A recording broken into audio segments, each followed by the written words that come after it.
And in those sessions, very rarely do people have their camera off. So I know they can have their camera on. It's just in that shortlist presentation, it would make my world a lot better if I could, like I said, read your face for cues and be able to make sure this presentation is to the point in what you need to know. Yeah, I mean, I think at the end of the day, people want to do business. Well, I don't know, but my belief is that people want to do business with people that they like, right? I mean, Yeah. I've presented with other firms, and to me, I'm like, I think that we do a good job, and I'm not tooting our own horn, but we do a good job showcasing our personality and the human side of consulting. We're not the people that walk in the room and immediately make you feel less, because because of technology or that we're too technical. We do a really good job meeting folks where they are, and so in the presentation, that's what we're trying to showcase. We want you all to know who you're going to be doing business with to for the next 1 to 5 years, right? This is a long time. It's a lot of money spent. You need to do business with people who are going to truly take care of you, and that's what we are trying to showcase in 60 minutes. Robert, you are a CIO. How do you think that these local government agencies should structure that 60 minute? First of all, I don't think it should be 60 minutes. I think an hour and 15 minutes is perfect, perfect, for engaging conversation and to get through, like intros and background and storytelling, right, of where we've done this work before. But in your experience, how should they structure the 60 minutes or however long? So interesting question. I have a perspective that I don't think everyone necessarily shares, but there's a method to it. So I would usually give an hour 15 for a short presentation, like you're talking about. I wouldn't set an agenda, because what I want to see is I always wanted to see, can the vendor be respectful of time? Can the vendor read the room and know, okay, this needs to go faster? And you would be surprised by, I was usually the person that would greet, because I was in charge of whatever that procurement was. I would usually greet the folks that were doing the presentation, explain any ground rules, if any, of doing the presentation. Usually there were none. This actually was your ability to come in and ask and answer any question that was sort of thrown at you, something you don't get to Mm-hmm. do in a basic RFP other than the Q&A session, pre-submittal, like I talked about. And I would just warn them, although you might want to take up the whole hour and 15, I really think you need to leave some time to for questions, either to ones you want to ask us or we can ask you. And occasionally I get someone that goes, nope, all we have is a presentation. We don't have any questions. We don't do questions. I'm like, are you sure? I'm like, nope, we're good with that. I'm like, okay, then you're going to do an hour and 15 minutes of presentation, and then you're going to walk out of the room. And in my mind, I'm thinking terrible strategy. These folks want to ask questions, especially if they get engaged with the presentation. But the length of time doesn't bother me as much, because if you give me 30 minutes of your time, I will find a way to make sure that we balance that presentation with Q&A. It's very tight. It's very difficult to do. So even like 40 minutes, 45 minutes, 50 minutes, Mm-hmm. I'll take whatever you can throw at me. The goal being I will be as efficient as I need to be and be respectful of your time. Ideally, I would like to have a drawn out Q&A. We were just on one recently that they took us over the time limit Yep. very briefly because they wanted to ask a few more questions. That's great. Always more than happy to do that. Um, time element, not as big a factor as in the ability to uh, balance between the presentation and the Q&A with me. But yeah, under 45 minutes, incredibly tough, especially if you're talking about ERP. It's almost impossible to do under an hour because it's such a vast topic and there's so much nuance in it. It's very difficult to give them a full picture on ERP in under an hour. Yeah, ITSP maybe, but yeah, ERP. It's there's a lot of information. Lots. I mean, we've done this work across the country, so we have lots of examples to share, good and bad, right? Risks. I just think about storytelling, and that's really where we get into the meat and potatoes of our interviews, and when we are being interviewed. I think we get so passionate about the work that we do, and we want time to tell those stories, because that's what this interview is about, is storytelling. Where have we done it before, and what are some things that you should look forward to or watch out for when you take on these projects? But you bring up a lot of great points. One is the time element. So, like, do we have to be so strict on that 60 minutes, right, or 45 minutes?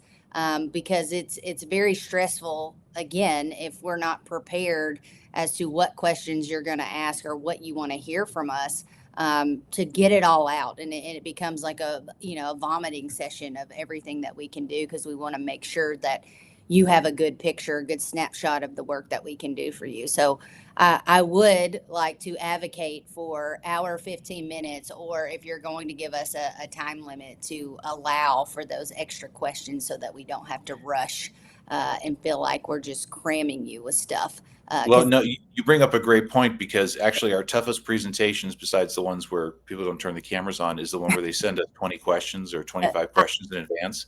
yep, And we have to essentially build our PowerPoint as a Q&A session so that we can answer your questions that you required in there. But boy, those are long, and those are tough. I never want to discourage you from providing questions to us, because it also helps us focus in a little better as to what you're looking for.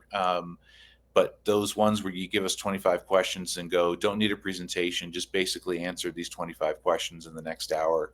yep, Love to do them, but boy, to be able to get through all 25 and make sure we cover the bases, I got to be able to read the room and go, okay, they understand yep. what we're saying here. Let's move on to the next one so we can cover all 25 in the hour that we're given. Yeah, I would say, yeah, I think the most we had was like 35 or 40 sent beforehand. Now, it's a love-hate relationship, like you just said. I like to know what you want to hear, but to get through 35 questions in an hour is very, very hard to do. So if you can narrow that down to 10 or 15, because some of them do overlap, right? And maybe, you Yeah, know, and that's what you guys would do very well in preparation for that really long one, is yeah. you would group questions into like blocks of like 4 or 5 under a similar topic, and that's how we're able to get through all 35 in under an hour. Yeah, it was hard, but that was the same one that they didn't have their cameras on. Yeah. So it was like, what are we answering? Do you have questions? Like, how do we do? Um, yeah, I like the questions beforehand, because I know which direction I need to steer, right? The presentation. But, 35 might be a lot, but sometimes it's necessary. I think in my ideal scenario, I would like to walk in, introduce the team. They know who Avero is, right? They should. I don't know. You say that not everybody reads the PDF, but you should know who Avero is. Why? It should just be an open conversation, an open dialogue, in my opinion. Like, this is who we are, this is who they are. You know, start peppering us with questions, and let us have a conversation based on what your questions are as we sit right now. Yeah, I think the best one I've seen yet was a large client of ours that they actually put together 2 hour blocks for each person who was on that Mm-hmm. short list. And they had an agenda that was basically 15 minutes of just, they called it warm introductions. Mm-hmm. No talking business, just see if these people are human beings. And Yeah. the feedback we got from this client later was, yeah, for sure, you guys were the most personable right from the get go. You weren't afraid to laugh and tell some stories, and you had some interesting questions for us, or just about the county in general, things like that. So that when we got into that presentation, there was no awkwardness from either, right? We knew each other already. We just had a nice conversation. And the client said the most impressive thing from us right off the bat is that we really were human beings. Yep. A couple of the other places that were well-known consulting companies, the feedback I got from the project sponsor was they were just robots. They had no personality. Some of them were just a sales front, right? This is all they Reading do. off of a slide. Yeah, they don't actually do any consulting. They don't actually engage with clients post sale.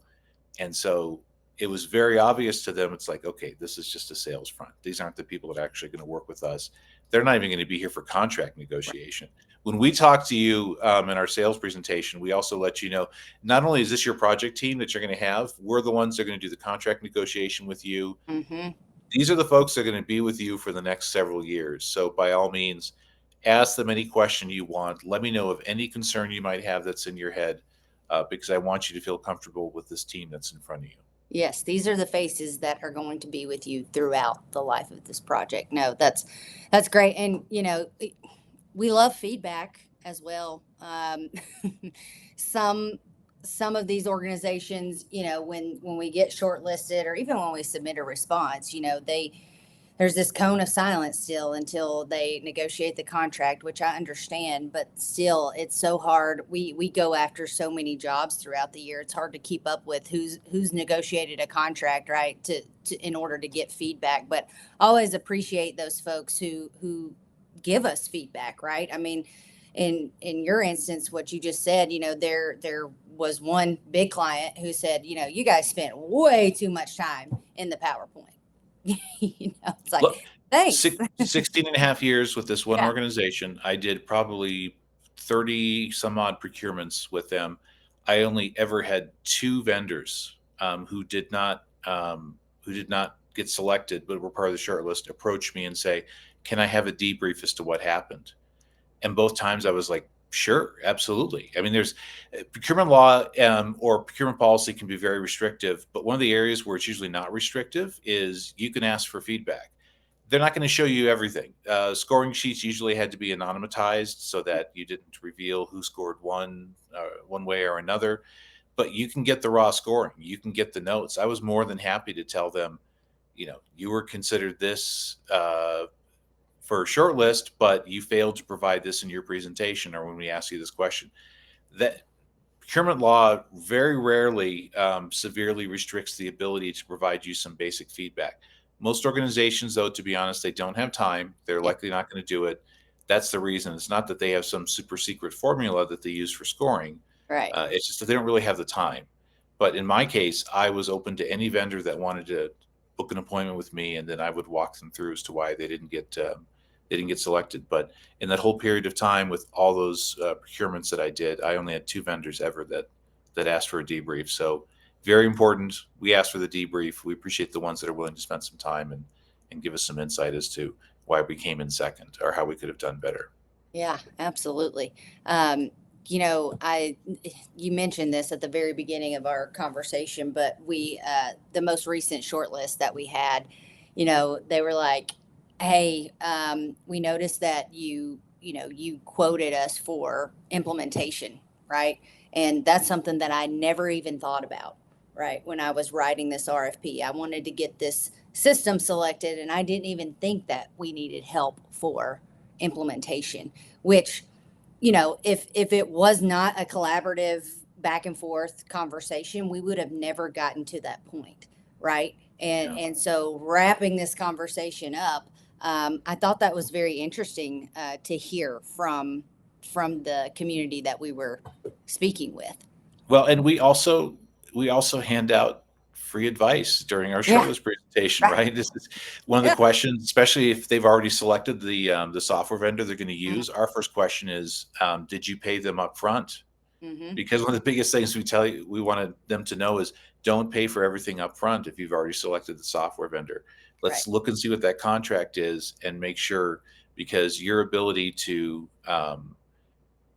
pay them is a great incentive for the software vendor to stay on track with what they're delivering with you, especially if it's milestone based. You don't have to give them all that money up front. So even just the little sparks of things like that we can pick up on, or they ask us the question, we give them tons We of good do. advice and good direction just in our shortlist presentation.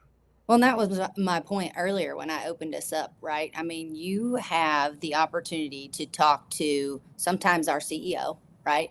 All of the VPs that are in the room for Avero. We bring most of the VPs in, uh, director level and the PMs that they are going to be working with. So, yeah, use the time to get free advice on the project